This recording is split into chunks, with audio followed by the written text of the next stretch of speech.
Jeudi 11 septembre, le parc agricole de la Foire européenne de Strasbourg invitait le public urbain à un after-work animé par les Web Awards. Cette mise au vert s'est traduite par des animations tournées vers la nature et le do it yourself, en français le fait soi-même.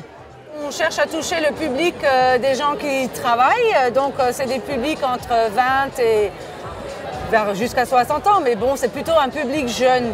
Et c'est vrai que je pense que ce public jeune, on ne l'a pas habituellement. Et en les faisant venir à travers les Web Awards, je pense qu'eux aussi, ils découvrent un monde agricole qu'ils ne connaissaient pas. Et un monde agricole qui se veut aujourd'hui beaucoup plus ouvert, tourné vers le consommateur et leur faire voir que le monde agricole cherche à prendre contact avec le consommateur et à travailler avec eux.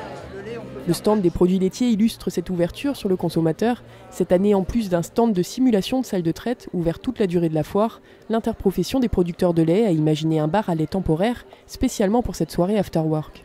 Des cocktails alcoolisés ou non à base de lait étaient servis gratuitement. Cette opération s'inscrit dans un plan de communication national. Alors disons que c'est la tradition à l'interprofession laitière, à la Maison du lait à Paris, c'est toujours la communication. C'est toujours important de ne pas de rabâcher, mais d'être toujours présent sur le terrain, de promouvoir le lait dans tous ses états, de faire aussi avancer le métier des producteurs de lait, aussi de parler de leur métier, des coopératives laitières, de l'industrie laitière. Cette année, et pour la première année, nous visitons des coopératives laitières, des industries laitières, avec le public pour montrer un petit peu l'envers du décor, c'est-à-dire la base du lait, avec toute la transformation, les différentes étapes. C'est très intéressant.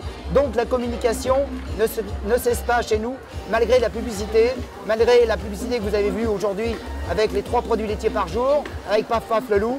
Les enfants connaissent, mais voilà, notre but aussi c'est toujours de promouvoir ce lait et de faire connaître tous les jours et tous les ans le métier, ce beau métier qui est de faire du lait avec nos animaux.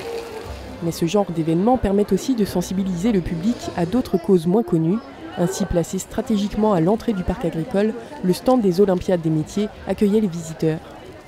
Ce qu'on leur explique, c'est que en janvier prochain, il va y avoir un grand événement sur Strasbourg-Wacken, donc les Olympiades des métiers qui vont se dérouler donc à partir du 27 janvier pendant 3 jours.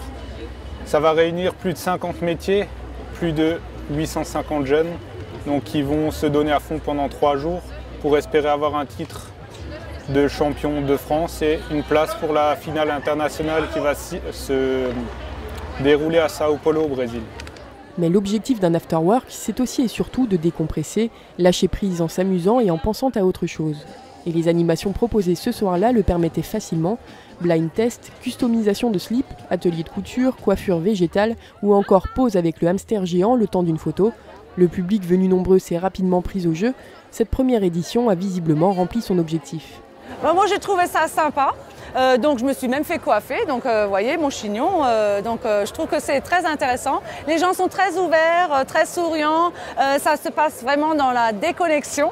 Tout le monde est souriant, tout le monde est de bonne humeur et je pense que on n'a pas l'habitude de travailler aussi comme ça, on ne se prend pas au sérieux et donc ça peut être un autre moyen de voir l'agriculture, voilà, tout simplement, dans la bonne humeur.